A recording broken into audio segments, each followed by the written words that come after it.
En la Tierra 10.005 se estaba gestando un tipo diferente de conflicto, uno que daría forma al futuro de los mutantes durante generaciones. Ahora, si no se han dado cuenta a estas alturas, la Tierra-10.005 es el mundo de los mutantes, y probablemente deberíamos hablar de lo que eso realmente significa. Verán, en este universo, algunos humanos nacen con algo llamado el Gen X, una mutación genética que les otorga habilidades extraordinarias. Algunos pueden controlar el fuego, algunos pueden leer mentes, algunos pueden atravesar paredes. Estos poderes generalmente aparecen durante la adolescencia, a menudo desencadenados por el estrés o el trauma.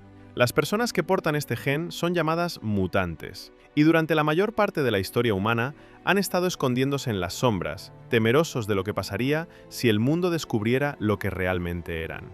Charles Xavier nació en la riqueza y el privilegio, pero su vida estaba lejos de ser ordinaria. Desde una edad temprana, descubrió que podía escuchar los pensamientos de todos a su alrededor. Era un telépata, uno de los más poderosos que el mundo jamás había visto. En lugar de esconderse de su don, Charles dedicó su vida al estudio de la mutación. Obtuvo títulos de Oxford y se convirtió en un experto en ciencia genética, todo mientras soñaba con un futuro en el que mutantes y humanos pudieran vivir juntos en paz. ¿Recuerdan a Eric Lensher, el niño que descubrió sus poderes en los campos durante el capítulo más oscuro de la historia humana? Para 1962, había pasado casi 2 décadas cazando a los hombres responsables de lo que les pasó a él y a su familia. Su búsqueda eventualmente lo llevó a Sebastian Shaw, el científico que le había quitado todo. Shaw ya no era solo un científico, se había convertido en algo mucho más peligroso. Verán, Shaw era un mutante él mismo. Tenía la habilidad de absorber cualquier energía dirigida hacia él y usarla para hacerse más fuerte. Balas, explosiones, incluso puñetazos. Mientras más lo golpearas, más poderoso se volvía. Y a lo largo de los años, Shaw había construido una organización llamada el Club del Fuego Infernal, un grupo secreto de poderosos mutantes que se habían infiltrado en los niveles más altos del gobierno y militar en ambos lados de la Guerra Fría. El plan de Shaw era simple pero aterrador. Se había posicionado para manipular tanto a los estadounidenses como a los soviéticos, empujándolos cada vez más cerca del borde. Su objetivo era desencadenar una guerra nuclear, dejar que los humanos se eliminaran entre sí, y de las cenizas, los mutantes surgirían como la especie dominante en la Tierra. Cuando la CIA descubrió que algo extraño estaba sucediendo detrás de escena de la Guerra Fría, contactaron a Charles para que ayudara. Ahora, si no saben lo que es eso, la crisis de los misiles cubanos fue lo más cerca que el mundo jamás estuvo de una guerra nuclear. En 1962, la Unión Soviética colocó secretamente misiles nucleares en Cuba, a solo 90 millas de la costa de Florida. Cuando los estadounidenses se enteraron, exigieron que los misiles fueran removidos. Durante 13 días, el mundo entero contuvo la respiración mientras las dos superpotencias se miraban fijamente, cada una desafiando a la otra a parpadear primero. Un movimiento en falso y habría sido el fin de todo. Lo que nadie sabía era que Sebastian Shaw estaba moviendo los hilos todo el tiempo. Una agente de la CIA llamada Moira McTaggart había descubierto mutantes trabajando con Shaw y trajo a Charles para que ayudara a investigar. Mientras rastreaba a Shaw hasta su yate, Charles encontró a Eric por primera vez. Eric también había rastreado a Shaw hasta allí y estaba a punto de confrontarlo solo. Los mutantes de Shaw dominaron a Eric y lo dejaron ahogarse en el océano. Charles sintió la mente de Eric en el agua y se conectó con él telepáticamente, convenciéndolo de soltar antes de ahogarse. Era la primera vez que cualquiera de ellos había conocido a otro mutante como ellos mismos. Los dos hombres no podrían haber sido más diferentes. Charles era optimista y creía en el bien de las personas. Eric había visto lo peor de la humanidad y no confiaba en nadie. Pero compartían una cosa: ambos eran mutantes en un mundo que los temía. Charles llevó a Eric de regreso a la instalación de la División X secreta de la CIA. Allí, usando un prototipo de un dispositivo llamado Cerebro, que podía localizar mutantes en cualquier parte del mundo, Charles y Eric comenzaron a reclutar juntos. Este fue el momento en que Charles formó su primer escuadrón, jóvenes que habían estado escondiendo sus habilidades, temerosos de lo que pasaría si alguien se enteraba. Charles y Eric les ofrecieron algo que nunca habían tenido antes, un lugar al que pertenecían. La misión se concretó en el apogeo de la crisis de los misiles cubanos. Shaw había orquestado todo el enfrentamiento, y ahora barcos de guerra estadounidenses y soviéticos se enfrentaban en el Caribe, a momentos de iniciar un conflicto global. El equipo rastreó el submarino de Shaw hasta la línea de bloqueo, y Eric usó sus poderes para sacar todo el submarino del océano y colocarlo en una playa cercana. Ahí es donde todo cambió. Detuvieron los misiles, y Eric finalmente tuvo su oportunidad de saldar cuentas. Entró al submarino destrozado para encontrar a Shaw, pero cuando llegó allí, se dio cuenta de por qué Charles no podía alcanzar la mente de Shaw. Shaw llevaba puesto un casco. Verán, lo que no mencionamos antes es que los rusos le habían regalado a Shaw una pieza muy especial de tecnología, un casco diseñado para bloquear completamente la telepatía. Mientras Shaw lo llevara puesto, Charles no podía tocarlo. Eric le arrancó el casco de la cabeza a Shaw, y en el momento que lo hizo, Charles congeló a Shaw en su lugar para que pudieran capturarlo. Pero Eric tenía otros planes. Se puso el casco él mismo, bloqueando a Charles por completo. Y mientras Shaw no podía moverse, Eric lentamente empujó la misma moneda que Shaw había usado contra él de niño. La moneda que no pudo mover el día que su madre fue arrebatada de él, directamente a través de la cabeza de Shaw. Charles sintió cada momento de ello a través de su vínculo psíquico. Le rogó a Eric que se detuviera, pero con el casco puesto, Eric no podía escucharlo. Shaw se había ido, y una parte de la amistad de Charles y Eric se fue con él. Ese casco se convertiría en la marca registrada de Magneto. Desde ese día en adelante, fue lo único que mantuvo a Charles fuera de su cabeza. Pero la batalla no había terminado. Cuando las flotas estadounidense y soviética vieron de lo que los mutantes eran capaces, tomaron una decisión.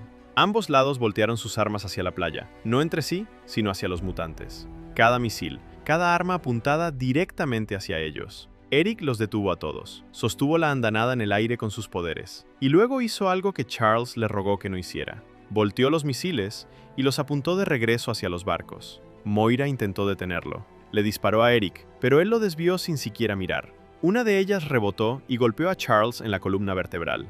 En un instante, Charles Xavier perdió el uso de sus piernas. Nunca volvería a caminar. Ese momento lo cambió todo. Eric miró a los humanos que acababan de intentar acabar con ellos. Incluso después de que los mutantes habían salvado al mundo, y vio la verdad que siempre había sabido, la humanidad nunca los aceptaría. Siempre serían temidos, odiados, empujados a un lado. Charles todavía creía que la coexistencia era posible. Eric ya no lo creía. Los dos amigos se separaron ese día. Eric tomó a los mutantes que compartían su visión y formó la Hermandad, una organización dedicada a la supremacía mutante por cualquier medio necesario. Charles regresó a casa y fundó la Escuela Xavier para jóvenes talentosos, un santuario donde los jóvenes mutantes podrían aprender a controlar sus poderes y encontrar su lugar en un mundo que no estaba listo para ellos. El cisma mutante había comenzado. Dos hombres que podrían haber sido hermanos se convirtieron en los líderes de ideologías opuestas, y el conflicto entre ellos resonaría a través de décadas de historia mutante, pero volveremos a su historia más adelante. Mientras tanto, en la década de 1960, otro universo estaba contando su propia historia, una que no se parecía en nada a la nuestra. En la Tierra 828, el mundo había tomado un camino muy diferente. Este no era un planeta marcado por el conflicto global o congelado por la paranoia de la Guerra Fría. Sin los horrores de las dos guerras mundiales, la civilización había dado un salto hacia adelante. Las ciudades brillaban con arquitectura retrofuturista. La tecnología estaba décadas más allá de cualquier cosa que la Tierra 616 hubiera logrado. Y la humanidad ya había vuelto sus ojos hacia las estrellas. Era un mundo de optimismo, de progreso, de posibilidad, y estaba a punto de conocer a sus primeros héroes. El Dr. Reed Richards era un genio, no del tipo que se encerraba en un laboratorio, sino del tipo que creía que la ciencia podía resolver cualquier cosa si eras lo suficientemente valiente para empujar los límites. Un erudito con títulos en astrofísica, ingeniería y matemáticas, Reed había hecho algo que nadie más en la Tierra 828 había logrado. Había construido la primera nave espacial funcional del mundo. Su esposa, la doctora Sue Storm, una arqueóloga y diplomática, sirvió como especialista de misión. El hermano menor de Sue, Johnny Storm, se inscribió como ingeniero de vuelo, un audaz con más confianza que precaución. Y Ben Grimm, el más viejo amigo de Reed y un hombre tan confiable como la roca firme, ocupó el asiento del piloto. Su lanzamiento a bordo del Excelsior fue un momento de celebración global, el primer paso real de la humanidad en el cosmos. Debería haber sido un triunfo. En cambio, en algún lugar de las profundidades del espacio, una tormenta de radiación celestial los atrapó, bombardeando su nave con energía como nada que los científicos de la Tierra hubieran encontrado jamás. Reed había calculado mal la intensidad, y la radiación atravesó sus cuerpos. Apenas llegaron a casa con vida, pero cuando se estrellaron de regreso a la Tierra, eran diferentes. Reed podía estirar su cuerpo en cualquier forma imaginable. Lo llamaron Mr. Fantástico. Sue podía volverse invisible y proyectar poderosos campos de fuerza, la mujer invisible.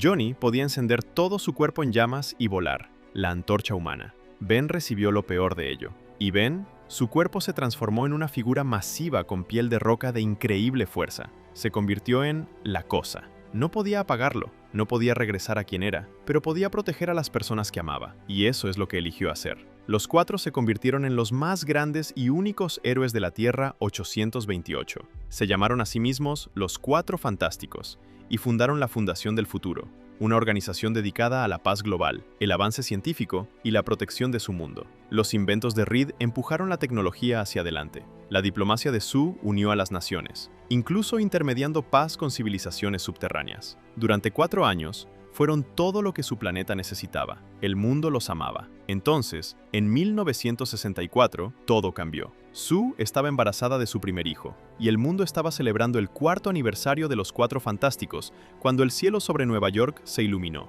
Una figura plateada descendió a Times Square, una mujer en una nave similar a una tabla de surf, su piel metálica, su expresión indescifrable. Anunció que la Tierra había sido marcada. Un ser llamado Galactus, el devorador de mundos, se acercaba, y cuando llegara, consumiría el planeta entero. Cada ciudad, cada océano, cada vida desaparecida. Los Cuatro Fantásticos no entraron en pánico. Investigaron. Reed rastreó la señal de energía del Silver Surfer y la cruzó con la desaparición de otros 5 planetas a través del cosmos. Cada mundo que la Surfer había visitado se había ido. Las matemáticas eran innegables. Galactus era real, estaba viniendo, y la Tierra era la siguiente. Así que el equipo tomó una decisión. Se pararon ante el mundo y anunciaron que iban a regresar al espacio. No para huir, sino para encontrar a Galactus y tratar de razonar con él antes de que llegara a su planeta. Despegaron a bordo del Excelsior y lo que encontraron estaba más allá de cualquier cosa que hubieran imaginado. Una entidad cósmica que precedía a su universo, antigua más allá de la comprensión, impulsada por un hambre eterna que nunca podría ser saciada. Ya había consumido innumerables mundos. La Tierra era la siguiente. Pero entonces, Galactus sintió algo. Sue estaba embarazada y el niño que llevaba, un niño al que llamarían Franklin Richards, poseía algo extraordinario, el poder cósmico. Incluso sin nacer, el potencial de Franklin era tan vasto que el propio Galactus tomó nota. Ofreció a los Cuatro Fantásticos un trato: dale al niño y perdonaría a la Tierra. Franklin heredaría el hambre maldita de Galactus, liberando al devorador de su interminable ciclo de consumo. Reed y Sue se negaron. Sin trato, sin negociación. No intercambiarían a su hijo por el mundo, y tampoco dejarían que el mundo ardiera. Encontrarían otro camino. Lo que siguió fue una lucha desesperada por la supervivencia. El equipo escapó de la nave de Galactus, pero el Silver Surfer los persiguió a través del espacio. Para sacudirla, lanzaron el Excelsior alrededor de un agujero negro a una velocidad inimaginable. Y en medio de todo ello, Galactus forzó a Sue al parto. Entre el estrés de la persecución, las fuerzas gravitacionales y una entidad cósmica alcanzando a través del espacio para reclamar a su hijo,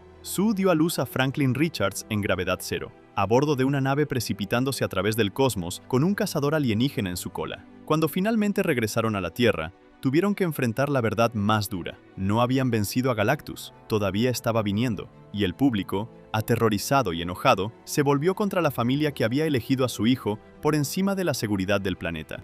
Pero Reed no se detuvo. Ahora, lo que no hemos mencionado todavía es que mucho antes de que cualquiera de esto sucediera, Reed había estado trabajando en algo en su laboratorio, un sistema de teletransportación. Comenzó pequeño, realmente pequeño. Estaba moviendo objetos diminutos a través de distancias cortas, probando si la materia orgánica podía sobrevivir el proceso. Era experimental, sin terminar, y muy lejos de estar listo para cualquier cosa más allá de una demostración de sobremesa. Pero ahora, con Galactus cayendo sobre ellos y sin manera de luchar contra un ser que había existido desde antes de su universo, Reed miró su pequeño experimento de teletransportación y se hizo la pregunta más loca imaginable. ¿Qué pasaría si lo escalara? No para mover un objeto, no para mover una persona, para mover el planeta entero. Diseñó puentes de teletransportación masivos, estructuras que podrían ser construidas en lugares clave alrededor del globo, sincronizadas para generar un campo de deformación lo suficientemente poderoso como para transportar a la Tierra misma a otro sistema solar, en algún lugar donde Galactus no pudiera alcanzarlos. A través de la Fundación del Futuro, Sue reunió a las naciones del mundo para cooperar, construyendo los puentes y conservando la energía necesaria para alimentarlos. Por un momento, parecía que en realidad podría funcionar. Entonces, el Silver Surfer regresó, atravesó el globo, destruyendo puente tras puente, desmantelando su única esperanza de escape. Para cuando llegó a Times Square, era el último que quedaba en pie.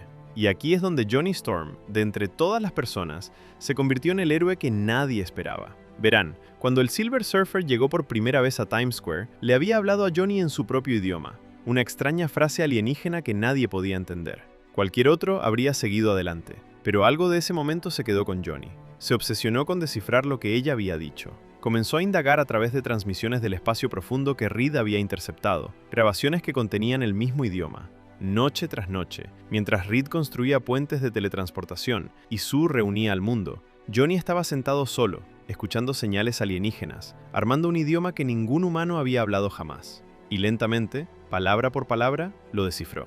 Así que cuando interceptó a la Surfer en ese último puente, no peleó con ella, le habló en su propio idioma. Aprendió su nombre, Shalaval, y su historia. No era una conquistadora, era una mujer de un mundo pacífico llamado Zen-La, que se había entregado a Galactus para perdonar a su propio planeta y a su familia de ser consumidos. Había estado llevándolo de mundo en mundo desde entonces, cargando el peso de cada civilización que ayudó a borrar. Con solo un puente restante, Reed no tuvo más opción que ir con un plan que nadie quería. Verán, Galactus no viajaba solo. Dependía de una nave mundo masiva para cruzar el cosmos, localizar planetas y consumirlos. Sin esa nave, estaba varado. Así que la idea de Reed era simple pero aterradora. Atraer al propio Galactus, no a su nave, a Times Square, y usar el último puente restante para teletransportarlo al lado más lejano del universo, a millones de años luz de su vehículo. Varado, solo, sin manera de alcanzar la Tierra o cualquier otro mundo. Pero para atraer a una entidad cósmica que solo se preocupaba por una cosa,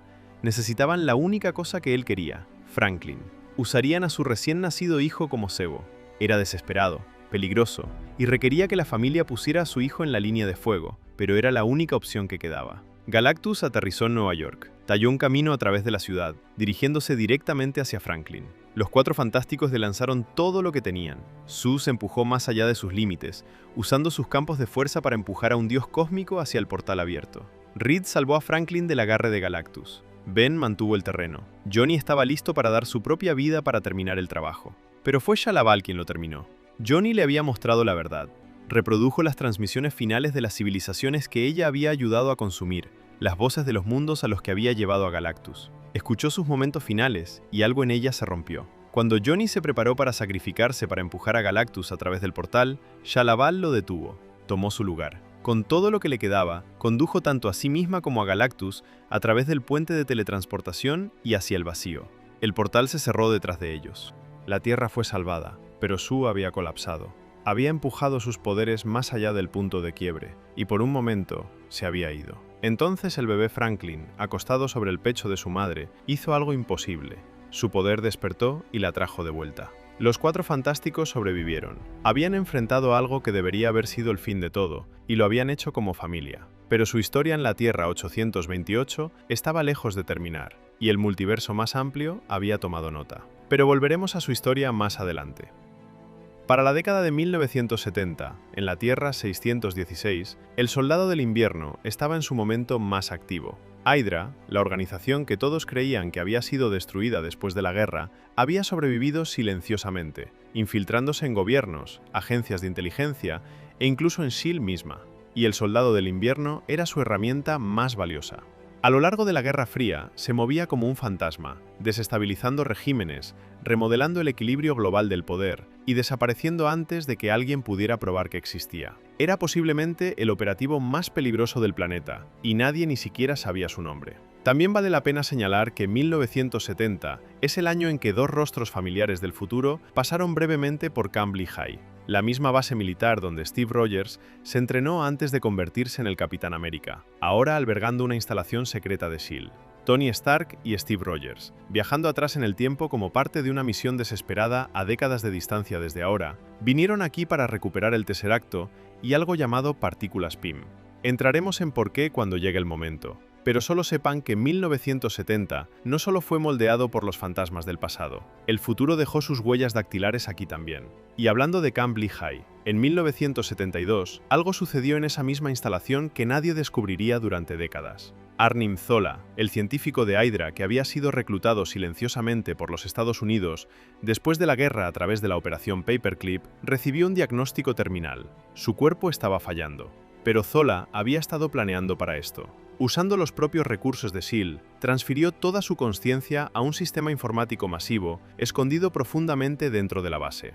cientos de bancos de datos, preservando cada pensamiento, cada memoria, cada esquema. Su cuerpo falleció, pero su mente vivió en la máquina. Y desde dentro de esa máquina, Zola continuó haciendo lo que había estado haciendo desde el día en que los aliados pensaron que habían ganado, cultivando a Hydra como un virus dentro de S.H.I.E.L.D., reclutando, corrompiendo y preparándose para el día en que el parásito finalmente consumiría a su anfitrión.